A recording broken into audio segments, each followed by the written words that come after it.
tema kita malam ini iman dan perbuatan. Tetapi khususnya bicara tentang tugas dan peranan seorang pria. Saya ulangi ya, temanya iman dan perbuatan. Tetapi sasaran pembicaraan kita hari ini bagaimana peranan seorang pria. Ya, pertama di hadapan Tuhan. Tugas kita ini apa? Yang kedua, bagi yang sudah menikah, maka bagi istri kita ini siapa? Lalu kalau kita sudah punya anak, di hadapan anak-anak kita ini siapa? Lalu kalau kita seorang pemimpin dalam satu perusahaan, dalam satu komunitas, maka kita pun harus tahu pemimpin yang macam apa. Lalu kalau kita para pria di antara teman-teman yang seprofesi, dokter dengan dokter-dokter, manajer dengan manajer-manajer, direktur dengan direktur-direktur, dan sesama kawan, ya kita punya komunitas kawan-kawan. Lah kita ini apa di hadapan mereka? Lalu yang terakhir, setiap ada orang baru lalu berjumpa dengan kita sebagai pria-pria ini, kesan pertama yang mereka lihat tentang kita itu apa dan siapa. Ini penting. Ya, begitu kita tahu tugas kita, maka ketika pertama kali saudara dan saya bertemu dengan orang baru yang kita baru kenal saat itu, maka harus dipertanyakan kesan mereka pertama kali melihat kita itu apa. Nah, ini yang kita harus buktikan bahwa iman kita kepada Tuhan Yesus, iman kita kepada Bapa di surga harus ada bukti atau wujud nyata perbuatan kita. Harus ada. Nah, sisanya saudara temukan sendiri, nanti saudara ada di posisi apa atau ada di mana, kepada siapa kita melihatnya. Ya, tergantung keadaan masing-masing sesuai dengan kebutuhan saat itu. Nah, berarti seorang kita, ya, perhatikan, seorang kita pria di hadapan Tuhan, maka kita harus punya hikmat, punya kemampuan, punya otoritas untuk menjadi seseorang yang diharapkan oleh orang-orang yang ada di sekitar kita. Maka itu saya ulangi lagi. Kalau kita pria sudah menikah, maka di hadapan istri kita, mereka itu ngelihat kita ini apa dan siapa sebagai suaminya. Kalau kita sudah punya anak-anak, maka anak-anak kita melihat papanya itu sebagai apa? Ini penting, sebagai siapa? Lalu kalau kita pria ini pemimpin, entah di perusahaan, entah di sebuah lembaga, entah di sebuah pelayanan atau komunitas, mereka itu waktu ngelihat kita sebagai pemimpin atau pimpinan mereka, apa sih yang mereka lihat dan kesan mereka itu apa? Lalu kita di antara teman-teman seprofesi, apa yang mereka lihat tentang kita? Lalu di antara teman-teman sepermainan kita, ya teman duduk ngopi, teman sharing, teman curhat, mereka itu ngelihat kita ini apa? Dan kalau kita bisa juga mengetahui ketika saudara dan saya bertemu orang-orang baru yang baru kali itu mereka ketemu kita. Kita harus tahu loh, kesan mereka melihat kita pertama kali itu apa. Wih, berarti ini pembahasannya luas sekali. Nah, inilah yang saya temukan di tema yang saudara pilih. Iman kita harus sesuai di perbuatan kita. Harus, kalau tidak, maka Tuhan gak akan dipermuliakan dalam hidup kita. Mari kita mulai bagian pertama. Matius pasal yang ke-16. Matius pasal yang ke-16. Ada sebuah kisah yang luar biasa. Mulai ayat 13. Matius 16 mulai ayat 13.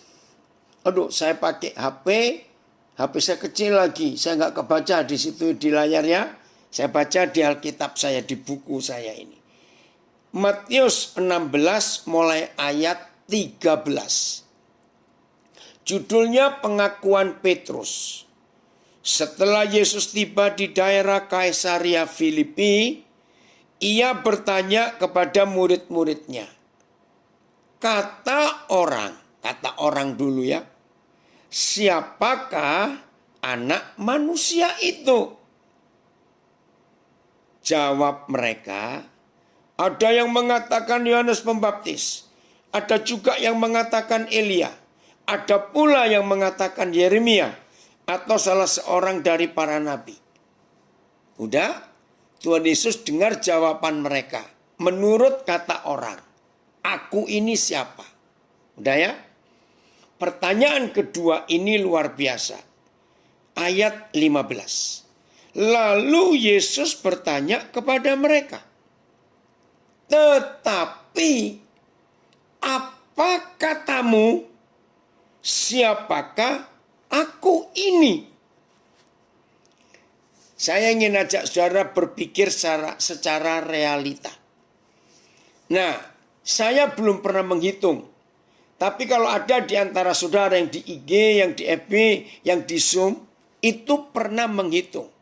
Ya, sejak Tuhan Yesus memanggil mereka sebagai murid-muridnya yang pertama 12 orang itu ada di Lukas pasal 6. Nah, sejak dia memanggil murid-muridnya di Lukas 6 sampai mereka tiba di Kaisarea Filipi dan Matius 16 ini. Nah, itu yang saya belum tahu. Itu jaraknya berapa bulan atau berapa belas bulan. Nah, ini saya belum menghitung. Kalau ada di antara saudara-saudara pernah menghitungnya, beritahu saya ingin tahu. Pokoknya sejak mereka dipanggil pertama jadi murid sampai di peristiwa pengakuan Petrus ini, kan sudah ada tenggang waktu. Mereka sudah mendengar begitu banyak pengajaran Tuhan Yesus. Mereka juga sudah melihat beberapa mujizat Tuhan Yesus. Tiba-tiba Tuhan Yesus tanya, menurut kamu aku ini siapa? Coba saudara renungkan. Saya beri contoh begini. Tahun ini saya menikah 28 tahun. 24 bisa lupa ya. 92, tolong hitung. Nah, saudara sudah menikah berapa tahun? Ini mulai. Bayangkan kalau suatu hari setelah kita menikah sekian tahun, tahu-tahu istri kita itu tanya. Tolong jawab ya. Apa? Jujur. Buat kamu, hari-hari terakhir, bulan-bulan terakhir, buat kamu ya, jadi istri tanya kepada suaminya. Hari-hari terakhir atau bulan-bulan terakhir ini, aku ini siapa buat kamu? Atau sebaliknya, setelah menikah sekian tahun, seorang suami tanya kepada istrinya, tolong jawab jujur ya. Kira-kira ini aku ini buat kamu itu siapa? Saya tanya balik. Kita yang sudah menikah sekian waktu dan ditanya seperti itu oleh pasangan kita, jujur, bingung nggak? Betul nggak? Kan aneh. Lo ngapain kamu tanya? Aku ini siapa? Termasuk papa mama kepada anak-anaknya. Atau sebaliknya, anak-anak kepada papa mamanya. Anak-anak papa mama tanya ya, sekian waktu terakhir. Jujur loh, papa mama ingin jawaban jujur. Sekian waktu terakhir ini, bagi kalian, papa mama ini siapa? Papa mama ini apa? Atau sebaliknya, anak-anak tanya kepada orang tuanya, "Pa, Ma, buat papa mama akhir-akhir ini, kami ini siapa?" Atau saya perlebar lagi. Ada teman baik, sahabat, ya, sekian tahun, tiba-tiba tanya juga, aku ingin tahu loh, akhir-akhir ini, aku ini bagi kamu itu siapa? Saya harap saudara mengerti ya ilustrasi ini.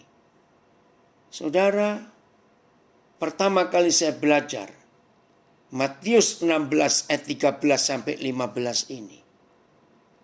Saya kagum kepada Tuhan Yesus. Ternyata saudara, waktu demi waktu yang kita lewati. Dengarkan. Waktu demi waktu yang kita lewati. Di mata orang-orang tertentu. Di mata teman-teman kita. Ternyata kita ini bisa berubah dalam tanda kutip ya. Bisa berubah. Saudara, ini hal yang luar biasa. Maka itu kalau Tuhan Yesus setelah sekian waktu dia jadi guru mereka. Lalu Tuhan Yesus tanya, menurut kamu aku ini apa? Aku ini siapa?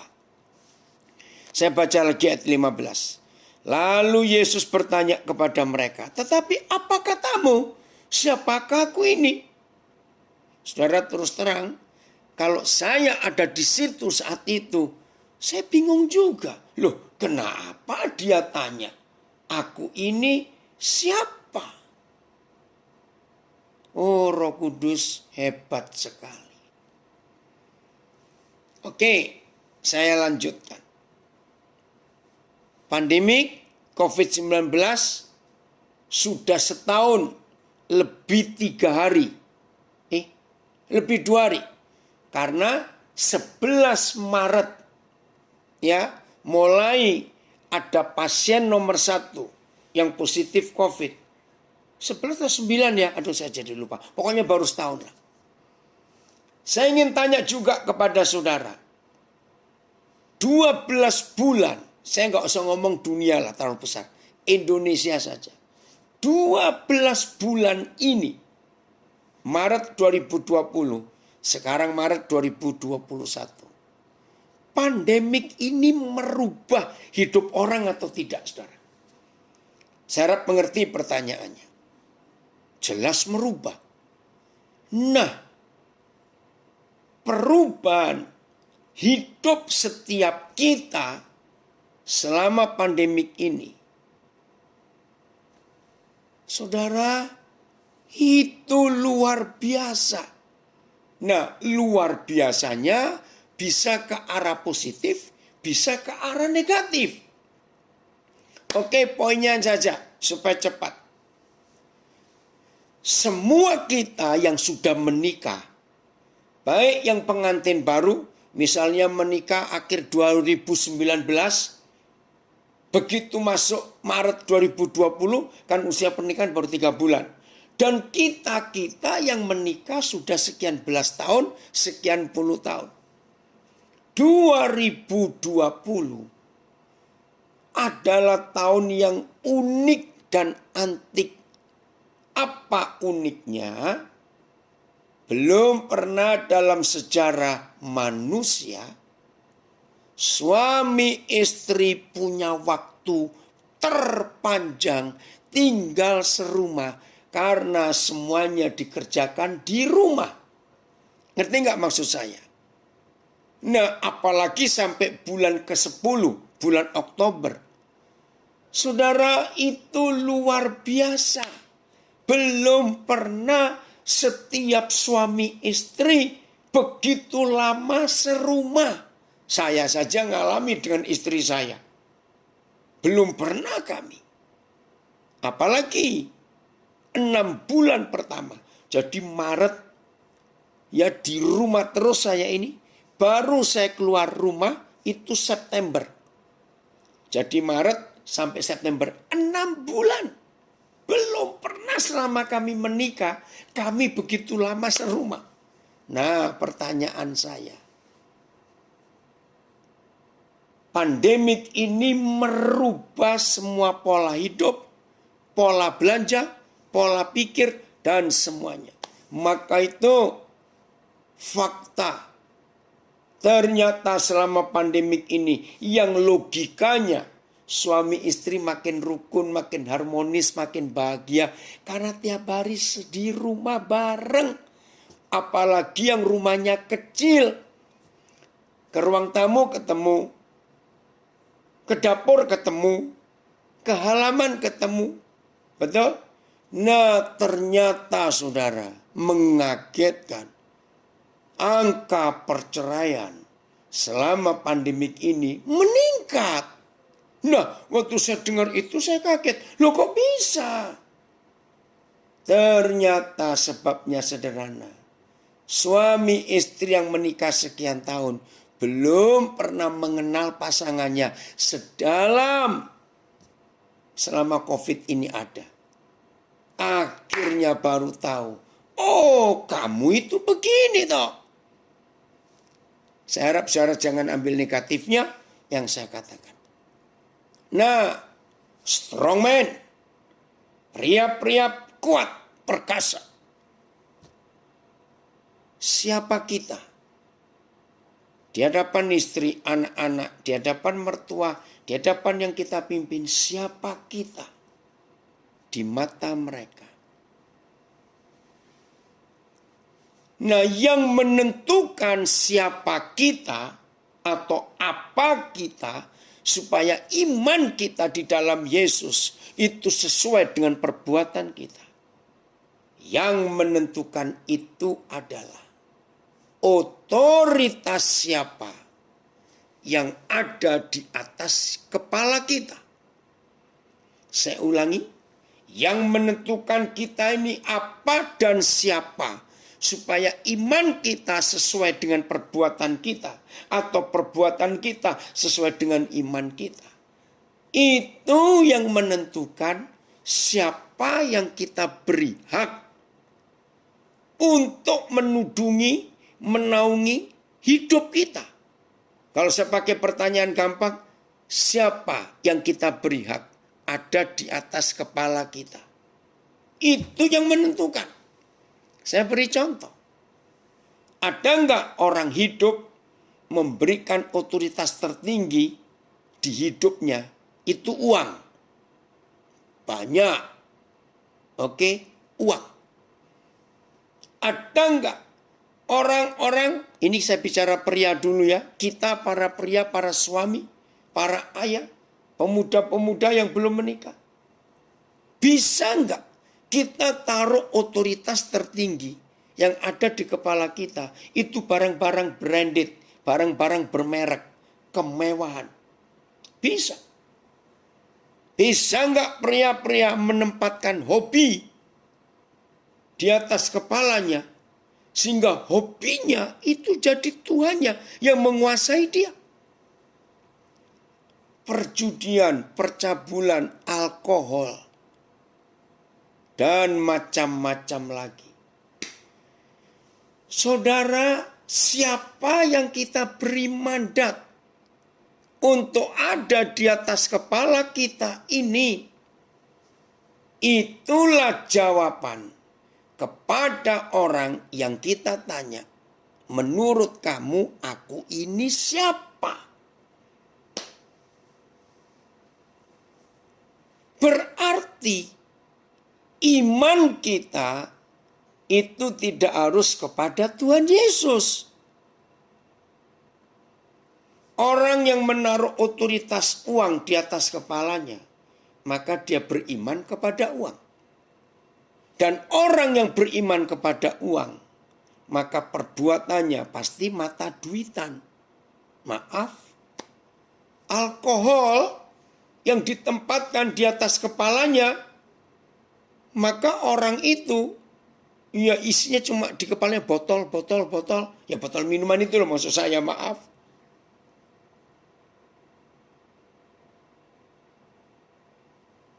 Anak-anak kita melihat papanya itu apa dan siapa. Tergantung siapa yang diberi otoritas di atas kepala papa. Mari kita baca. 1 Korintus 11 ayat 3. 1 Korintus 11 ayat 3. Ya, 1 Korintus 11 ayat yang ketiga. Ada 3 kepala. Di seluruh alam semesta ini ada 3 kepala. Hebat sekali. Oke, ini saya mulai bisa baca agak besar. Udah ya, 1 Korintus 11 ayat 3. Tetapi aku mau. Tuhan mau lewat Paulus supaya kamu mengetahui hal ini. Hal apa? Yaitu kepala, K-nya besar. Ya, ini K-nya besar. Kepala dari tiap-tiap laki-laki ialah Kristus. Kepala kedua, K-nya kecil. Kepala dari perempuan, nah saya langsung ganti aja ya, supaya cepat. Kepala dari istri ialah suaminya. Lalu kepala ketiga, kembali huruf besar, K-nya. Kepala dari Kristus ialah Yahweh Tuhan. Nah saudara, yang dikatakan Paulus ini tidak berurutan. Sekarang kita urut sesuai hierarki ya susunannya. Berarti ada 3 kepala. Di alam semesta ini ada 3 kepala. Mari kita susun. Kepala pertama jelas Tuhan, Yahweh Tuhan kita. Turun dari dia, kepala kedua, ialah Tuhan Yesus. Oke? Ialah Tuhan Yesus. Turun dari Tuhan Yesus. Ini yang kita harus sadar. Suami. Laki-laki. Tolong diperhatikan hierarki ini. Kepala pertama adalah Yahweh Tuhan kita, Bapa di surga. Kepala kedua adalah Tuhan Yesus. Dan kepala yang ketiga adalah seorang suami. Saya lupa tahun berapa Roh Kudus membukakan saya rahasia ini. Oke, saya beri pertanyaan. Apa jadinya kalau alam semesta, kalau dunia ini, ya, kalau keluarga, kalau negara, kalau komunitas RT RW, ya, lembaga-lembaga apa saja, itu nggak ada otoritas. Jadinya apa? Kacau. Nggak ada otoritas itu kacau. Kacau, berantakan. Saya beri pertanyaan penting ini. Setelah kita tahu tentang konsep otoritas, kusut, betul. Saya tanya, ini penting. supaya saudara tahu begini. Antara ciptaan Tuhan, binatang, tumbuh-tumbuhan, bintang-bintang, matahari, bulan, pokoknya ciptaan Tuhan yang lain, dengan manusia, ini pertanyaan penting. Antara kita manusia dengan mereka, merekanya luas ya, apa saja. Siapa yang lebih tunduk kepada otoritas? Antara kita manusia dengan mereka ciptaan yang lain. Siapa yang lebih nurut, lebih tunduk pada otoritas Tuhan? Tolong dijawab. Mereka. Betul. Binatang, tumbuh-tumbuhan, alam semesta ini lebih tunduk. Pertanyaan kedua. Antara manusia dengan mereka, siapa yang berani berkata tidak dan melawan Tuhan? Antara kita manusia dengan mereka. Manusia. Kita. Binatang-binatang, tumbuh-tumbuhan, ciptaan yang lain lebih tunduk. Nah, saya mau tunjukkan kebenaran ini. Ternyata masih sedikit murid-murid Tuhan Yesus tahu fakta ini. Saudara, saya minta saudara jangan diskusi dulu. Jangan langsung berkata, wih Daniel Alexander sesat. Tunggu dulu sebelum saudara cerna baik-baik. Saya juga kaget pertama kali Papa menjelaskan itu kepada saya. Nah saudara, pertanyaan ini penting. Supaya iman kita dengan perbuatan kita harus sama. Ini pertanyaannya. Begini. Setelah kita lihat fakta ini. Berarti Tuhan itu lebih berdaulat kepada manusia atau kepada mereka? Ini pertanyaan penting. Saya tanya. Tuhan lebih berdaulat kepada siapa? Mereka atau kita? Mana jawabannya? Saya tunggu. Kepada mereka. Karena mereka nggak bisa melawan Tuhan. Saudara dan saya sangat pintar melawan Tuhan. Berarti saudara, ini jangan kaget. Pelan-pelan. Berarti yang maha kuasa tidak pernah bisa maha kuasa terhadap kita. Dia yang maha kuasa hanya maha kuasa kepada binatang, tumbuh-tumbuhan, dan alam semesta ini. Karena mereka nggak bisa melawan. Maka itu ketika banyak masalah terjadi di hidup kita, di keluarga kita, di perusahaan kita, di pelayanan kita. Termasuk masalah sakit penyakit. Jangan pernah menganggap Tuhan tidak maha kuasa. Kenapa Tuhan gak nolong aku? Kenapa Tuhan gak bertindak untuk aku? Periksa dulu. Karena ketika Papa menyuruh kita ke kanan, tapi kita ngotot ke kiri, Papa maksa enggak? Terus ngancam, awas Daniel. Ayo berani belok ke kiri, saya tempeleng kamu. Enggak, Papa enggak begitu. Ketika dia minta kita ke kanan, tapi kita maksa ke kiri, dia cuma sedih. Karena dia tidak bisa memaksa kita. Strongman, perhatikan. Ketika begitu banyaknya masalah, problem yang terjadi di hidup kita, baik pribadi, keluarga, pekerjaan, pelayanan. Hari ini kita harus sadar. Rendahkan hati dan berdiam diri, teliti mana yang aku lawan dan aku langgar. Karena hanya manusia yang bisa berkata tidak kepada Tuhan. Mereka selalu tunduk dan hormat. Strongman, inilah ayatnya. 1 Korintus 11 ayat 3. Karena otoritas yang tertinggi itu milik Bapa, dan dari Bapa Yahweh kita turun kepada Kristus Yesus.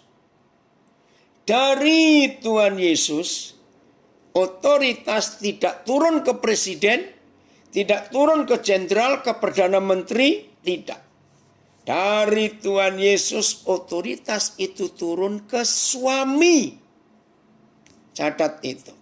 Bukan ke laki-laki, suami. Maka itu waktu kita menikah, harus ada janji. Kalau nggak dikatakan sumpah. Aku akan setia. Baik kepada Tuhan Yesus maupun kepada perempuan ini yang akan jadi istriku. Aku akan setia kepada keluargaku. Karena kita sudah tahu dan sadar bahwa kalau otoritas itu dihancurkan, maka hidup itu kacau, kusut, porak-poranda, hancur. Tolong catat para pria. Maka itu yang diincar, yang dibidik untuk ditembak, kebanyakan bukan kepada istri. Iblis hampir tidak ada yang membidik istri. Ini cuma intermezzo, jangan tersinggung. Wanita itu lebih banyak dibidik oleh kartu kredit. Maaf, tapi nggak semua ya, nggak semua. Tapi kalau pria, suami, itu kebencian iblis. Pria dan suami itu musuh utama. Karena iblis tahu 1 Korintus 11 ayat 3. Bahwa otoritas dari Bapa itu kepada Tuhan Yesus. Dari Tuhan Yesus itu kepada suami, laki-laki. Maka itu iblis ingin menghancurkan. Strongman, saya cuma beri kesaksian. Ada banyak orang yang tahu. Mungkin saya ini satu-satunya pendeta yang paling sadis di Indonesia. Dalam hal apa saya sadis? Saya kalau berkati pernikahan dan di dalam konseling, calon pengantin laki saya siapkan lebih banyak daripada yang pengantin perempuan. Dan salah satu konseling saya, setelah saya tunjukkan peranan seorang suami, peranan seorang ayah yang adalah wakil Tuhan Yesus dan otoritas tertinggi, saya tanya, berani nggak nanti kalau kamu menikah, salah satu janjimu adalah kalau aku selingkuh, aku mati. Serius. Kalau ada hamba-hamba Tuhan di sini, pakai cara ini. Wih, kaget. Saya ajari. Maka itu anak-anak gadis, saya pesan ya kepada kalian. Ketika orang tua kalian berdua sudah setuju, gembala saudara juga setuju, final, pertanyaan final, gadis kepada calon suamimu. Hei, nanti kalau kita menikah, kamu berani janji nggak bahwa kalau kamu selingkuh mati? Terus cowokmu, jangan menikah dengan dia, berarti dia mau selingkuh. Dah gitu saja. Serius. Wih, ada yang protes. Saya pernah diprotes oleh orang tua pengantin laki. Mereka marah. Wih, mereka ada yang berkata, Pak Pendeta, itu bukan kutukan untuk anak saya. Maaf ya, saya jelaskan. Dengar baik-baik. Ini luar biasa. Dengar baik-baik. Ada yang tanya lagi. Loh, kenapa istri, calon istri, kok nggak suruh begitu juga? Nah, ini loh penjelasan Alkitab. Pria-pria dengar ya. Begitu kita sudah mengucapkan janji nikah kita, lalu surga mendengar, maka itu para pendeta, izinkan saya menyatakan fakta ini.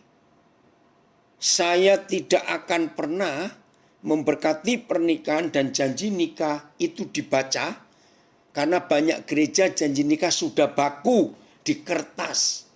Enggak sah. Karena yang janji bukan pengantin. Itu cuma baca tulisan yang bukan dia tulis.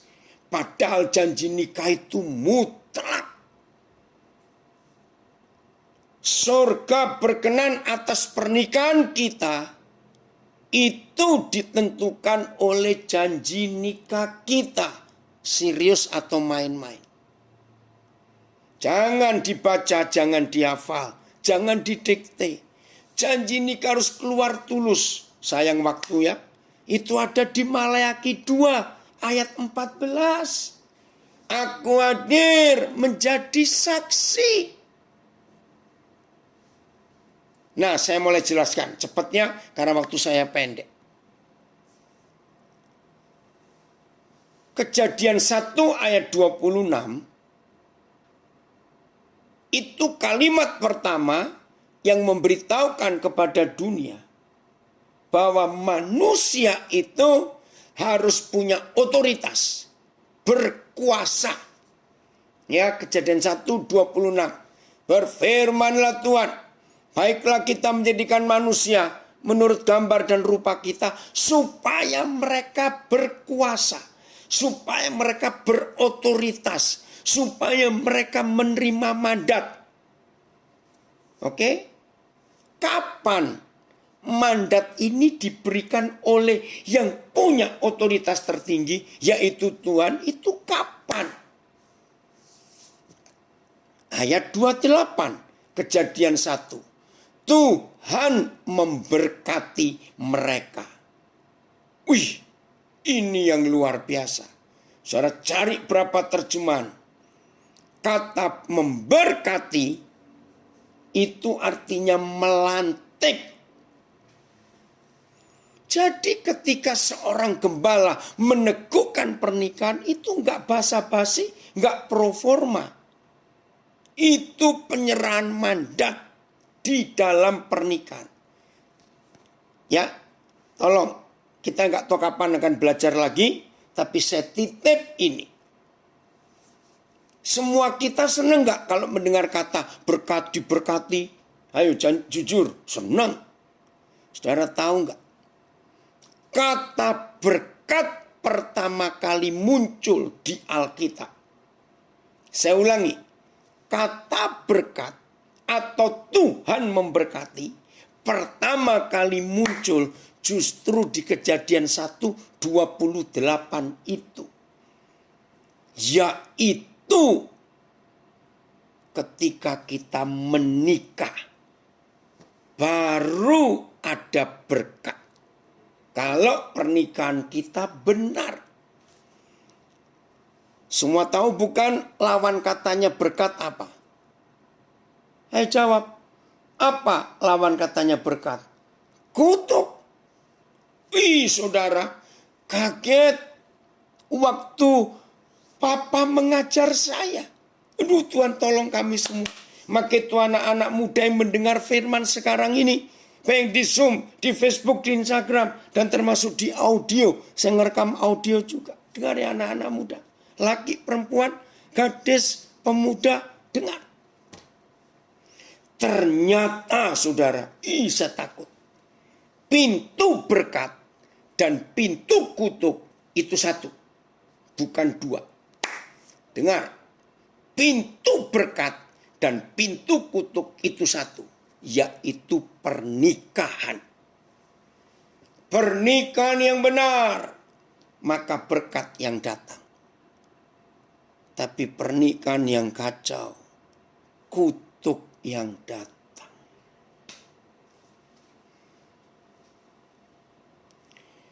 Saya kejar lagi. Ini luar biasa. Nah, lihat ayat 28 Kejadian 1. Di mana kutuk itu masuk dalam sebuah keluarga. Tuhan memberkati mereka lalu berfirman. Nah, kata firman itu otoritas. Ya, karena Yohanes 1 ayat 3 begini. Segala sesuatu dijadikan oleh firman. Dan tanpa firman tidak ada sesuatu yang bisa dijadikan dari yang telah dijadikan. Berarti firman itu otoritas. Tuhan memberkati laki-laki dan perempuan. Lalu Tuhan berfirman, apa firman-Nya? Beranak cuculah dan seterusnya. Jadi begini gereja, beginilah dunia dengar. Hukum Tuhan. Semua orang harus jadi suami istri lebih dulu dalam pelantikan pemberkatan nikah kudus. Baru boleh jadi papa mama. Ini berkat. Tapi kalau perintah ini dibalik, hamil dulu, seks dulu, jadi papa mama dulu, baru diberkati. Izinkan saya berkata, itu kutuk, saudara. Lanjut. Di dalam pemerintahan negara mana saja, ya, negara demokrasi, negara Kristen, negara Islam, negara komunis, negara apa saja. Semua pejabat sebelum memiliki jabatan otoritas kewenangan dan menerima mandat sah dari negara, pasti ada pelantikan, bukan? Nah, maka itu saya katakan pemberkatan nikah itu pelantikan untuk menerima otoritas. Tolong jawab. Pelantikan tidak akan sah. Saya ulangi. Sebuah pelantikan gak akan sah. Walaupun yang melantik presiden atau kepala negara. Kalau tidak ada saksi. Tolong perhatikan. Kalau tidak ada saksi, gak sah. Betul ya? Maka itu saksi itu penting. Dengan cepat. Malaki 2:14. Ayo. Wih, saya kagum kepada hukum Tuhan ini. Hebat sekali. Ada? Ya. Malaki 2:14. Dan kamu bertanya, oleh karena apa persembahan kami tidak diterima? Begini jawab Yahweh Tuhan, oleh sebab Yahweh Tuhan yang telah menjadi saksi antara engkau dan istri masa mudamu. Stop dulu. Saudara tolong catat. Ada ratusan ayat di Alkitab yang berkata, aku hadir memberkati engkau. Aku Yahweh Tuhan hadir menyertai engkau. Aku Tuhan hadir melindungi engkau. Wih, banyak. Tapi hanya satu kali tercatat. Yahweh Tuhan yang Maha Kuasa, Maha Dahsyat, Maha Kudus hadir menjadi saksi. Itu cuma satu kali dalam seumur hidup kita. Yaitu waktu kita menikah. Ada apa dia menjadi saksi waktu kita menikah? Karena itu hari pelantikan. Saudara dan saya dilantik untuk menerima mandat supaya manusia berkuasa. Saya lanjutkan. Dan kamu bertanya oleh karena apa? Oleh sebab Yahweh yang telah menjadi saksi antara engkau dan istri masa mudamu yang kepadanya engkau telah tidak setia. padahal dialah teman sekutumu dan istri seperjanjianmu. Ini cuma intermezzo. Jangan bacanya kecepatan gini. Sebab Yahweh yang telah menjadi saksi antara engkau dan istri mudamu. Awas. Istri masa muda dengan istri muda itu beda jauh. Sekali menikah. Nah, pria-pria, begitu kita sudah mengucapkan janji nikah kita, surga mendengar dan mencatat, gembala menyaksikan, maka ketika tangan gembala ada di atas kepala kita, detik itu para pria yang berstatus suami itu adalah wakil Tuhan Yesus. Detik itu juga. Karena terima mandat.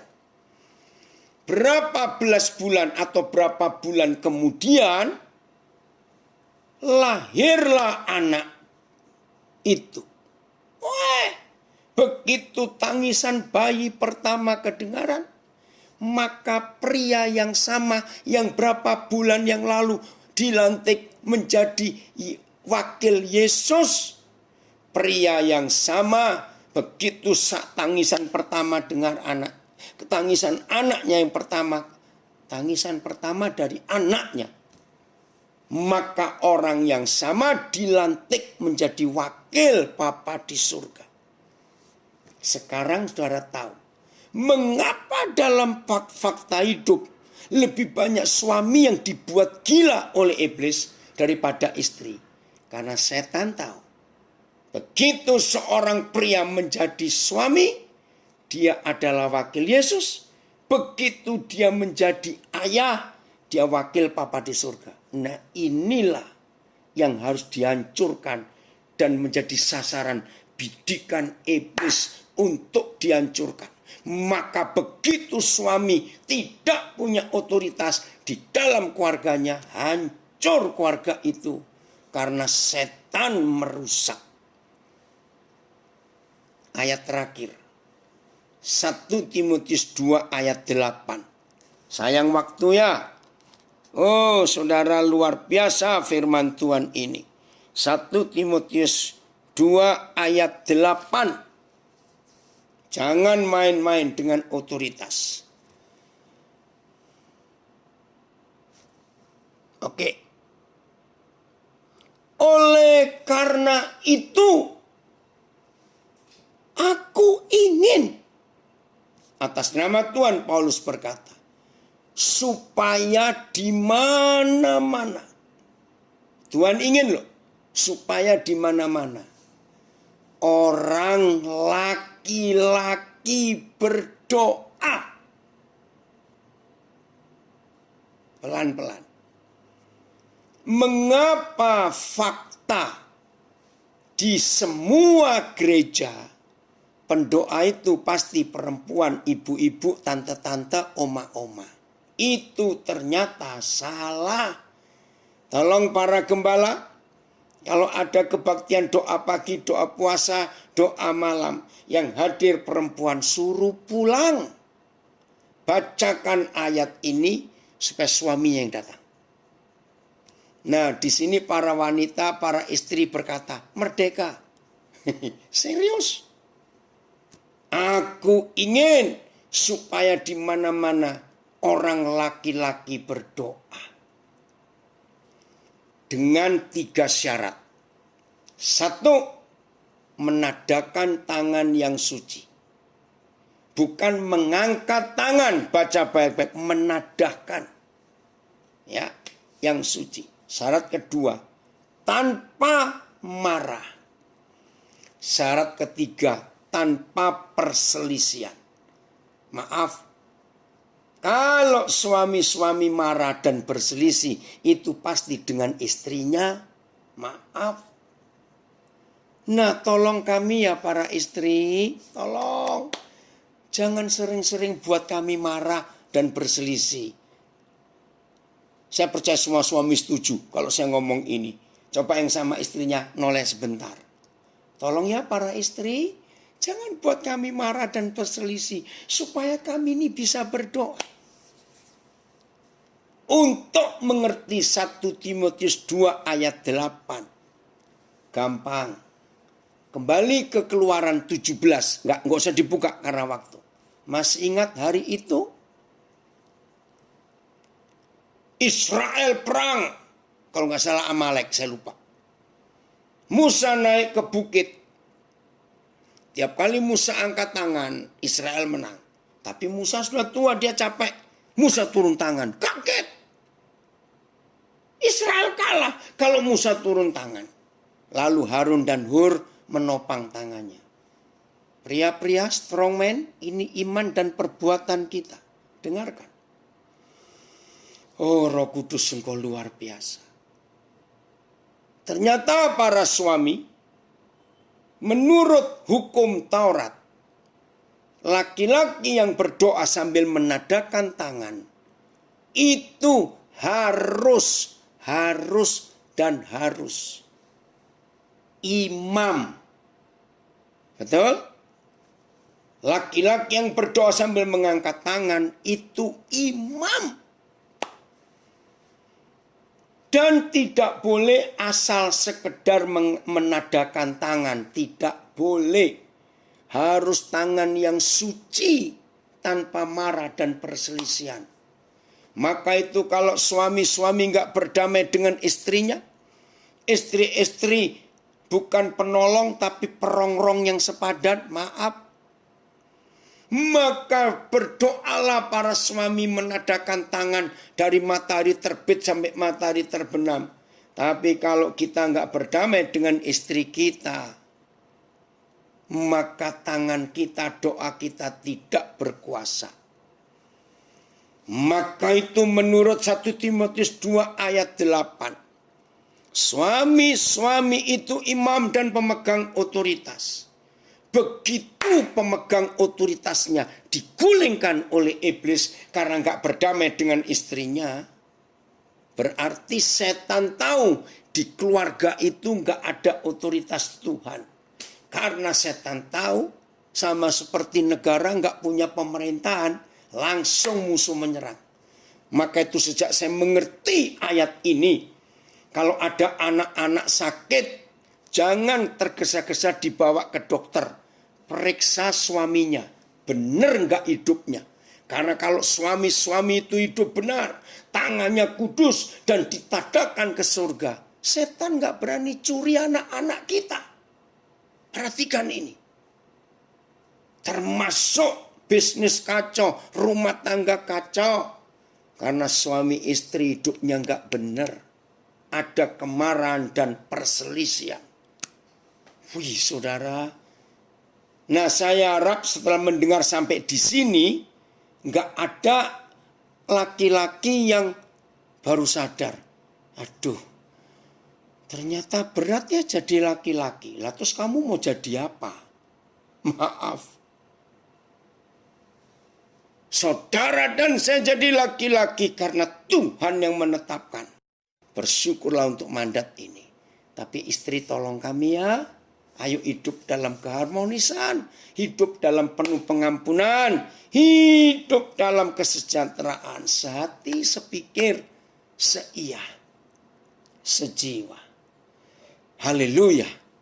Dan hukumnya adalah, hai istri tunduklah pada suamimu. Hai suami kasihlah istrimu. Kalau kita hidup dalam hukum itu, surga di bumi lewat keluarga kita masing-masing. Strongman, ayo kita buktikan iman kita dan perbuatan sama. Terima kasih untuk mandat dan otoritas yang Tuhan berikan kepada kita. Ini luar biasa. Tuhan Yesus memberkati kita semuanya. Terima kasih untuk kesempatan yang diberikan ini.